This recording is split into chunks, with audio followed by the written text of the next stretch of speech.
Hello, everyone, and welcome to GoT Thrones, a Game of Thrones podcast. I'm Alexandra August. I'm Johnny Kolasinski. And this week we are discussing Episode 4, The Spoils of War. Oh my god, so good. I'm getting, I'm almost numb to these crazy big battles and the crazy plot advancement because we've had so much of it that I was expecting, I think, to be a little more surprised or more thrilled than I actually was. Oh, okay. Yeah, we're going back to you not having a soul. No, it's okay. Actually, folks, we should just let you know we're going to only discuss the battle at the end of the episode, and then in 2 days on Thursday we'll record a full episode of the other amazing... Of the everything else, because we would just end up jumping to the battle anyway. Yeah, even though I will say, this episode had some of my favorite moments between characters that we've seen this season, so I kind of like that we're separating it, because I would love to spend a really good long time talking about Arya's arrival back home and Bran's little note to Littlefinger, chaos is a ladder, just those great moments, and then her fight with Brienne, and yeah, I considered opening the episode with saying we're only going to talk about the battle and then start talking about Arya and Brienne.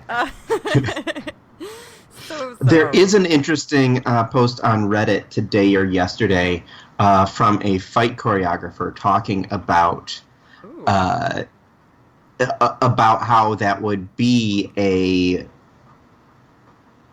very realistic rapier broadsword fight. Ooh. In that the style that she was using is what would is a Spanish style that would be used in that sort of situation. So it's very interesting. I will try to remember to toss a link on Facebook and Twitter. Yeah, I would really, really like to do that, because now I want to read it. So send it to me. Okay. But yeah, so let's set the scene a little bit. What's going on, in case it's been I don't know, I'm just going to do this because I feel like not everyone has a big old map of Westeros over their desk like I do and knows exactly kind of where everything is. And the show's been pretty good about grounding the war and the strategy and the geography of this season, but I'd kind of like to... As long as they're on land. Yeah, exactly. Not in the sea of fast ships. Sea of speedboats. So yeah, essentially what Daenerys does is, in retaliation for Cersei's attack and surprise take on Highgarden, she decides that she's going to retaliate by attacking the caravan that's transporting gold and all the gold and food in the Reach to King's Interjection. Mm-hmm. She doesn't decide that she's going to attack the caravan. She decides that she's going to attack King's Landing, and Tyrion and Jon talk her out of it. Right. But she does it anyway. So instead the happy middle ground is to attack the caravan. They call it the loot train in the behind the episode. It is which the loot train. It fits. Yeah, Dany decides that she's going to send the Dothraki and Drogon into Westeros proper. Yeah, she's done pussyfooting around. She's very frustrated with Tyrion. She's frustrated because Dany doesn't lose. She's been on a 6 seasons long winning streak, I guess, unless you count the loss of her child and husband at first. Yeah. But, she's been just steadily growing in power, and she's not used to having her wrist slapped, for lack of a better word. And she's kind of taking Olenna's words to heart and abandoning the strategy that Tyrion has laid out in favor of her own emotions and whims. She's getting a little reckless, I think. Mm-hmm. So the Unsullied have not returned from Casterly Rock, but they do get news that the castle was taken, but that it was a bait and switch, essentially, which is what sets her off down this path. And then she rides Drogon and sends the Dothraki on a very quick trip across the sea to Westeros and attacks. As the loot train is almost into the city, but not enough. And they even talk. Rendell Tarley at some point even comes up and says, "Listen, we got to get moving because we can't. He's like, if we're attacked now, we're extremely vulnerable, and we have no we can't. We won't. The people in the front won't be able to get to the people in the back in time to help them if something happens. And because Randall Tarley doesn't understand manifestation and wishing for bad things and talking about bad things usually makes them happen, that is exactly what happens. And Randall Tarley doesn't strike me as the kind of guy who read The Secret. Fair. He's doing. I'm enjoying Randall Tarley. I hope there's more of him. I'd like to see more of him in action, though I have no complaints this week about what we got from Jamie and Bronn. No, I have no complaints of what we got from Jamie, Bronn, and Dickon. That's never going to get old. It's such a stupid I have joke. Commented that like 8 times on friends' Facebooks. I'm liking the evolution of Dickon as a character as well, just because it's sort of like a Harry Potter, Dudley Dursley kind of relationship between him and Sam. It's kind of what I've projected onto it. And I always thought, like, Randall Tarley is an asshole to Sam, but he seems like a pretty decent guy, if just, kind of racist towards wildlings and extreme. So it makes sense to me that if he could keep a happy marriage for as long as he has, and to raise a daughter who loves him and another son who loves him, that I think it's fair to expect that Dickon wasn't a huge asshole. Randall Tarley to me is Tywin 2.0. Yeah, a little bit less finessed, I think. Tywin moved in a bunch of different circles. Tywin was a master politician, he was a master strategist, and he was a master general. He was an amazing general. Randall Tarley seems to me a great general. He's a good soldier. Yeah. He's a great soldier. But he, as far as the discipline goes... Yes. Oh, absolutely. Randall Tarley also would have had a season of young pre-No One Arya with Randall Tarley would also be interesting. Yeah. I kind of hope they meet, which I feel like is totally possible given how well she... Given that he's halfway between her and her list. Yeah, basically. So what were your like top 3 holy shit moments in this battle? This is more of a... I'm not going to call this one a top 3, but it is definitely a holy shit. The whole point of Daenerys not attacking... The whole point of Daenerys attacking is to reclaim the Reach and the food in the Reach, and what she does is burn all the food in the Reach and make toast. That did seem to me pretty rash. Yeah, I mean, it's a war is hell moment, and it's going to lead to a harder siege for King's Landing, except for the fact that they've got all the gold now, and they've got a good working relationship with the Iron Bank, and they've got the only extant navy. True. They also... That's the thing, though. I mean, I don't think anybody has any illusions about Cersei winning the end of the day. So, it's not going to happen. But it's interesting to me that, she's sort of digging her own grave in the sense that she's got what has always been important to her, which is money and her throne and no food. Mm-hmm. And a city full of people who are going to turn on her. And wine. And wine, yeah. Yeah. You know that half of the gold that came was Arbor gold.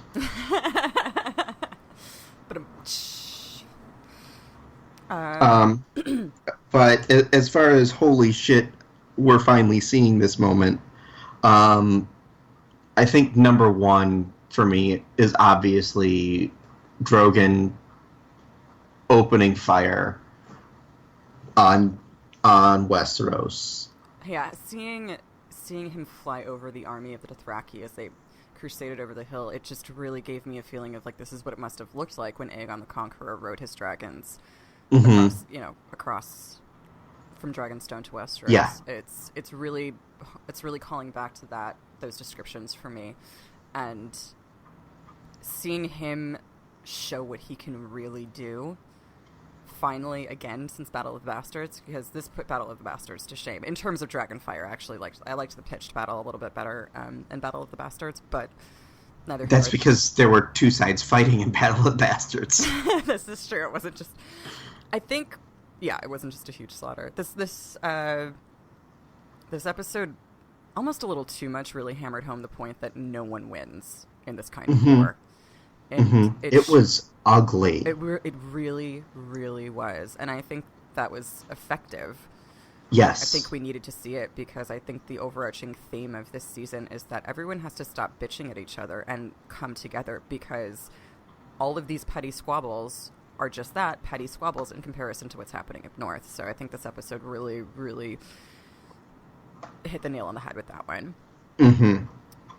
My big holy shit moment, it's a smaller one. It's when Bronn and the Dothraki soldier are charging at each other, and Bronn gets ready, he's got the sword, and all of a sudden the Dothraki soldier leans down and cuts the leg off of Bronn's horse. Oh, yeah. I was just... That's another thing I really liked about this episode, is that they've really nailed down the literal culture clash. Well, yeah, the literal culture clash of Dothraki and Westerosi soldiers, and how they know those cultures so well. We've gotten to know the Dothraki for 7 seasons, that it wasn't just two sides like fighting at each other. We were seeing very developed traditions and very developed styles of fighting that have been put together throughout the show's 7 seasons, and we're finally getting to see them getting taken out for a spin, because we haven't seen the Dothraki fight much. No. At the end of the day. Because they couldn't afford them when it was time to have it happen. Exactly. They being HBO. Yeah. So that. So what's another one for you? Well, I just want to touch on that a little bit. We also saw the equivalent of the phalanx maneuver that worked so well in Battle of the Bastards. That line of shield and spear is exactly what those long spears and those giant shields are built to do. And the line just broke. I mean, granted, there was an added reason in that there was Drogon behind it. Exactly. Well, also too, it just reminded me of that scene in the first season. I can't remember which episode it is, but when Jorah's talking to one of Dany's blood riders, or what will later become her blood rider, and they're just going over the differences between Westerosi fighting and Dothraki fighting, and we got to see that blown up to such a massive scale. It was incredibly satisfying to watch these two forces meet, and honestly, I was very impressed with the Lannister army. They lined right up. Yeah, they did. Right up when they told them to line up. Like, it was a slaughter, and it was painful to watch, but at the same time, Dany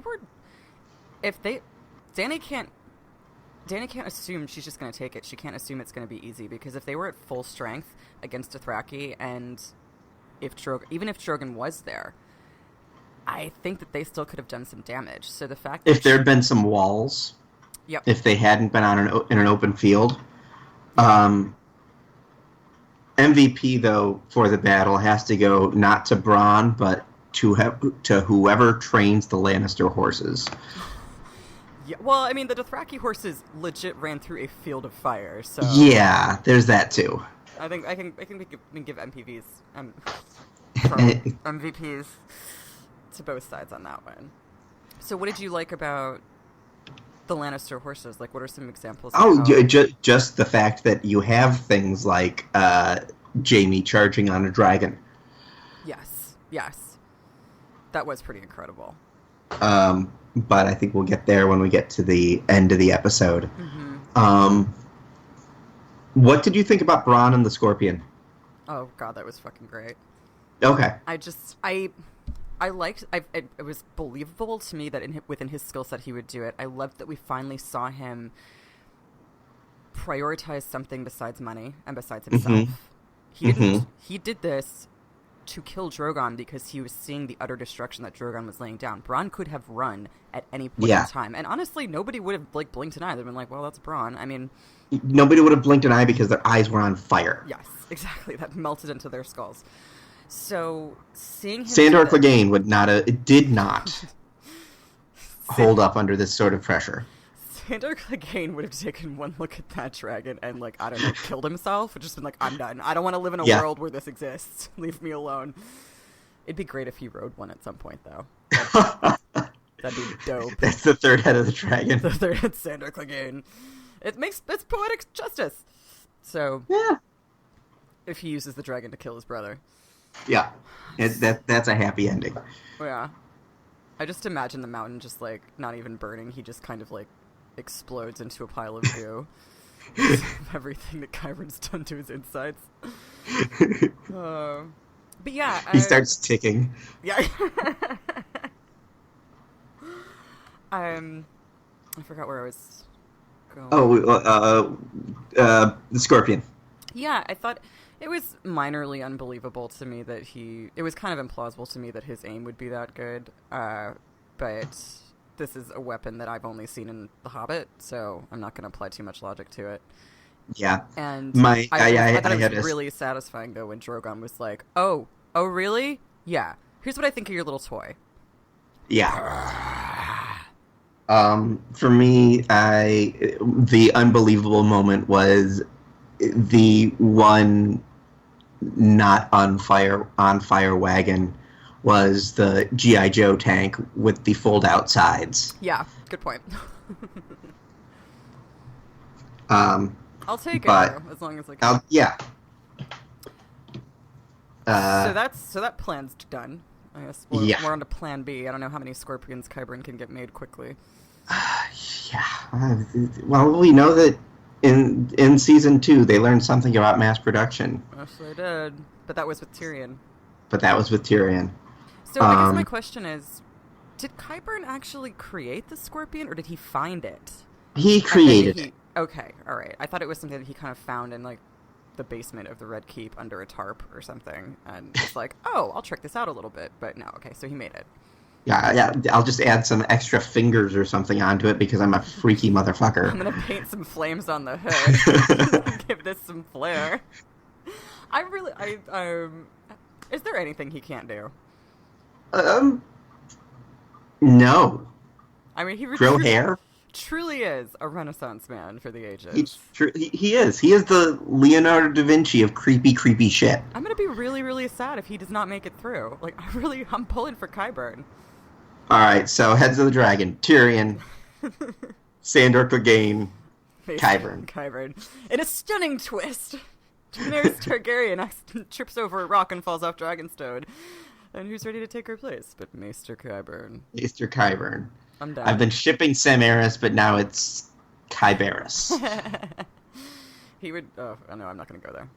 Yeah, gross. So, I thought... Yeah, so I'm glad that the scorpion is destroyed, because I'm like, A, I think it's a pretty redundant device, again, very famously used in The Hobbit, and B, I don't know, I'm just not... I don't really want to see one of those dragons die. I don't want to see a dragon. We're going to see one of those dragons die. I am sure we're going to see one. Yeah, but I don't want him to go out like that. That stupid bullshit arrow business. It just seems like it just doesn't seem like a terrifically Game of Thrones-esque device. It just seemed a little bit too simple that they'd have this. Like, you're right. The only wagon that's not on fire is the one with the magical weapon inside it, or the one with the weapon inside it. But other top moment for me is Tyrion. Watching Jaime? Watching the whole thing and realize this is what I've tied myself to. Yeah. Him realizing it, you could really see in Peter Dinklage's eyes just the fact that, and especially when the Dothraki soldier's like, your people can't fight, and Tyrion's like, no, they can. They're actually incredible fighters, but it's just not a fair fight. Mm-hmm. And Tyrion's not that kind of guy. No. Yeah. And I don't know if Tyrion sees this as a necessary evil. Yeah, I think Tyrion's probably... I think you're right, and I think that what we're going to see is maybe is Tyrion being the one who's loved these dragons since he was a child, but is now realizing that they are too dangerous a weapon for anyone to wield. Mm-hmm. I also, another holy shit moment for me was the amount of close-ups we got of soldiers having been burned to ash. Of soldiers with their faces melting. I mean, it was the horror of this was pretty hard to ignore. Mm-hmm. Not that I would necessarily want to, but yeah, the moments when you'd see, like, when you could see Jamie see his soldiers burned and then turn to ash in front of him, in front of his eyes, in the span of seconds. It really brought home the power of Drogon and the horror that this will bring, essentially. Yes, like because what we're in store the for. only time we saw them unleashed at full strength was on the water. Yep. And that was much softer. Yeah, it felt hot. I was watching this episode and I felt warm watching it. I felt uncomfortable and I felt like I couldn't breathe. It was very effective. It started out warm. It started out the color palette of that entire aspect of the episode, especially compared to Winterfell and Dragonstone, right, is golden. Yeah, our first shot of the lands outside of King's Landing, I was like, I didn't realize it was that much of a prairie. I thought it was greener. It's always been green in my head just because we hear these stories of, you hear stories of Robert hunting in the Kingswood. It feels like it's lush, but it was a much more acrid climate and setting than I anticipated. And I wonder if any of that is due to the, it's fall. Although, I mean, there aren't any. The Kingswood is south of the city, right? And we think I happen to have, and we would have been more west, wouldn't we have? Yeah, because they went to the gate. Yeah. And I think, given the distance they were away, yeah, because the Reach is basically due west. King's Landing, right? Right. So were they? So I thought those were just standing pools of water, but those might be. I'm forgetting the name, and I don't have the full map in front of me of the river that runs into King's Landing. That's not the Rhine, is it? No, the Rhine is south in Dorne, I believe. Yeah. Oh no. Never mind. Yeah. And anyway. The Rhine might even be in Essos now that I think about it. I think you're right. Yeah, it is. That's. I read that chapter in A World of Ice and Fire. It was pretty good. Yeah, it just really. You could just feel how hot the soldiers would have been to begin with, much less surrounded by open fire. You know what it felt like to me? Those opening moments of the Reach. Mm-hmm. It felt like CSI Miami. Oh. And Bronn could have stuck on his sunglasses at any moment. Oh yeah. Is there anyone cooler than Bronn of Blackwater? Maybe Horatio from CSI Miami. Yeah, I don't have enough good things to say about Bronn. I mean, I just like it when we get to see him, because he's always just sort of this, like, clever sidekick guy who's always got a ready joke, and, he certainly did that in the first part of the episode, making a joke about Dricken. Mm-hmm. But we don't always get to see what he's made of, and that guy can fight. He is incredibly skilled. And it's just great to see. Like, I love it. It was like we're back at, back in season 1 where he's fighting Ser Vardos and making quick, mincemeat of this guy. And he was just a beast this week. And was it him who pushed Jamie out of the way of the fire? I think it was Dickon. I think so too. I think you're right, because it looked like he looked pretty tall, and I don't think Bronn had a horse at that. Well, that's the sort of thing that I would be 50-50 on whether they would, have him have gotten one. But no, I think it was Dickon. I actually had to immediately go back as soon as the episode ended and see if it was Tyrion. Oh yeah, it seems pretty unlikely given the size of it, but yeah, that would have been. I hope. Well, it looks like they're going to take prisoners, so I hope that. What I'm hoping for next week is that Jamie is alive, but he's he's now a prisoner of Dany's.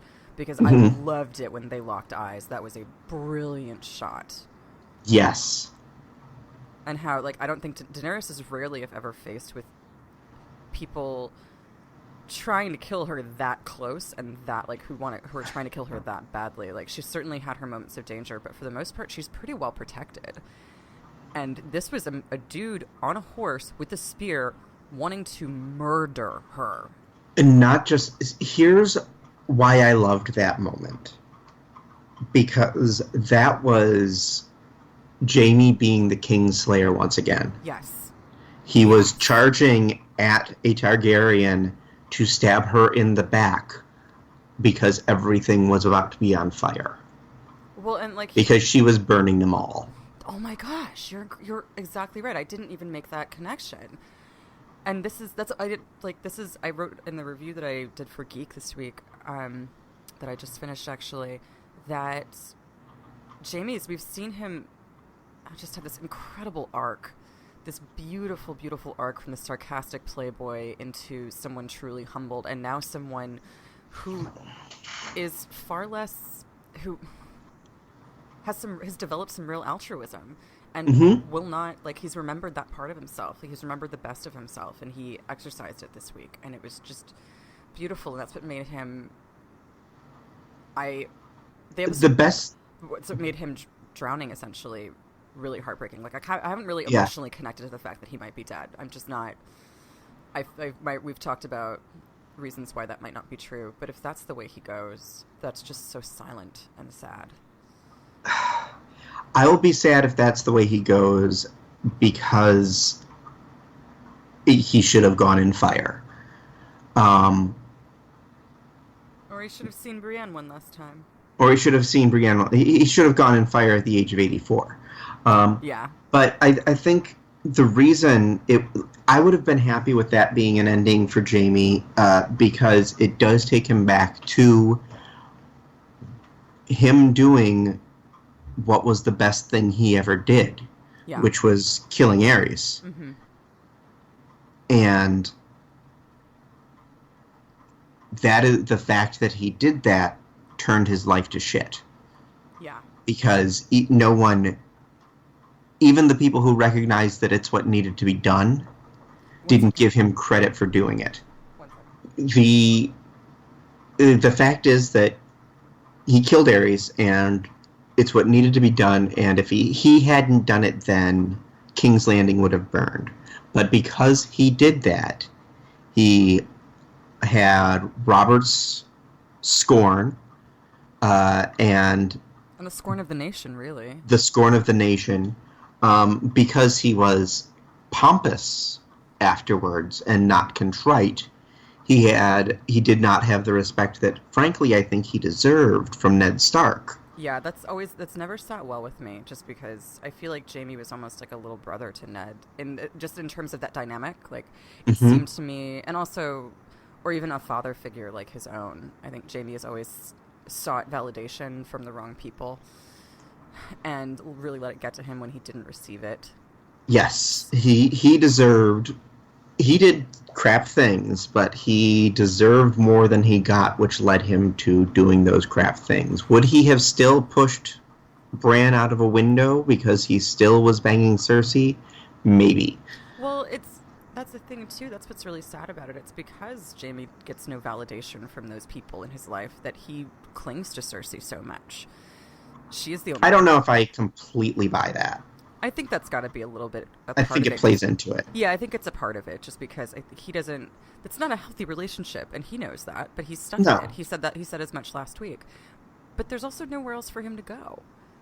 Mm-hmm. And he's also got he's been instilled with a heavy sense of family loyalty and house loyalty, and I think we saw a lot of those elements play out in his face today, where he's never been like Captain Lannister, you know what I mean? Like, he's never been the bannerman for them. In the sense of, like, because I mean, he abandoned it to join the Kingsguard. So you know, he's not Team Lannister cheerleader all the way, but I think he felt just terrible sorrow watching his men die underneath him. Oh, and rightfully so. Absolutely. So you know that I've been big harper on the Valonqar theory that Jaime is going to kill Cersei. Yeah, I think we're both in pretty much mutual agreement that that's going to happen. Yeah. I would have been content being wrong and having him die in that charge. Yeah. I would be less content being wrong and having him die underwater. Yeah, that's the thing too. Like, the minute he got knocked into the water, I was like, "Oh no, you're one-handed and you're wearing armor." Yeah, but you don't have that happen, and then not have him. You don't have someone save him just to have him die. Yeah, that's the thing. That's why I was I have to be honest. The ending just kind of frustrated me. I feel like it was a bit manipulative. It was a bit like, okay, it's a bit sensationalistic because I agree with you. It's why would you have this spectacular save from maybe Dickon if you were just gonna drown him? I don't understand the point of that. I don't understand why it works narratively, except as kind of as a awesome cliffhanger. Yeah, exactly. It seemed kind of cheap that way. It was a beautiful image to see him floating down in shock, but yeah, I don't. If that's his end, that's just peevish to me. I don't understand. Yeah. Do that, but fingers crossed. Somebody nurses him back to health, and he wakes up on Dragonstone with Tyrion at his bedside. Yeah, and everything's resolved. Oh, I just want them to have a hug. Yeah, everything resolved. Cersei has decided to retire. Oh, I don't. Cersei should just retire and move down to Dorne. I mean, she's eliminated all of her enemies there. She's got a place. You could just go chill at Starfall, hang out with the Danes. Are there any Danes left at this point? Well, not Ashara. No. Not Arthur. No. I'm sure. I'm all fans. I know that there are Danes left. I just don't remember their names.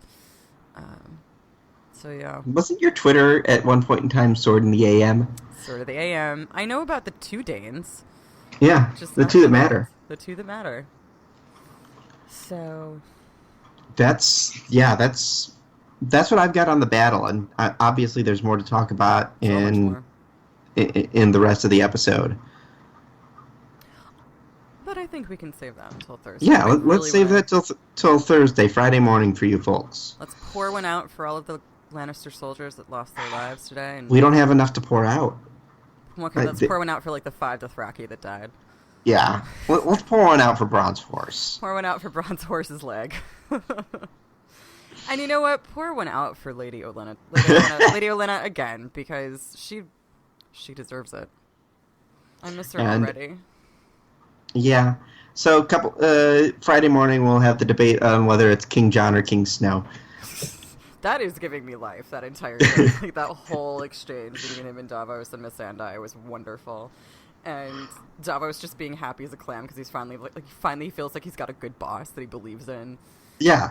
But meanwhile, he's as competent as any press secretary Trump has had so far. Oh yeah, or will have, because we know there's going to be more. So, all right, folks, thank you so much for tuning in. We're sorry we're a couple of days late. Life happens, though.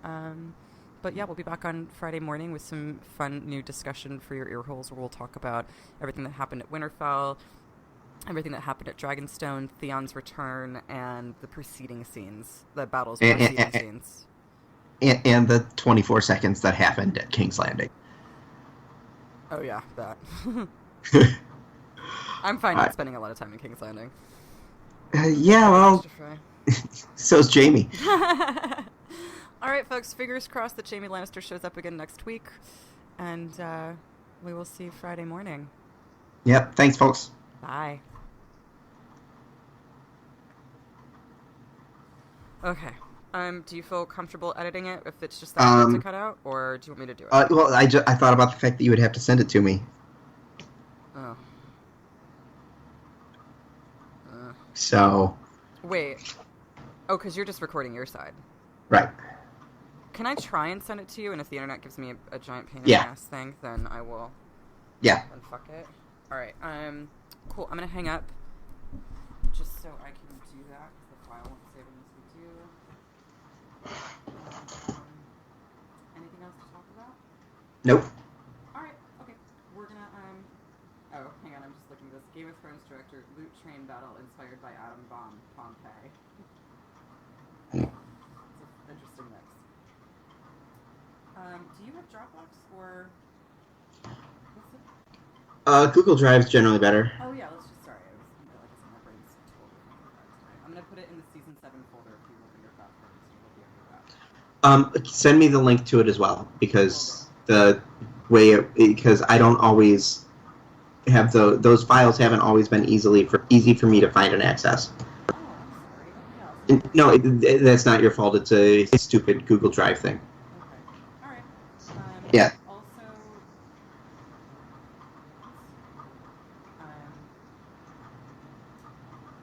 Also, if you want to put in the theme music on that, you don't have to if you don't want to. That's in episode. I'll send you the link to that as well. Okay, cool.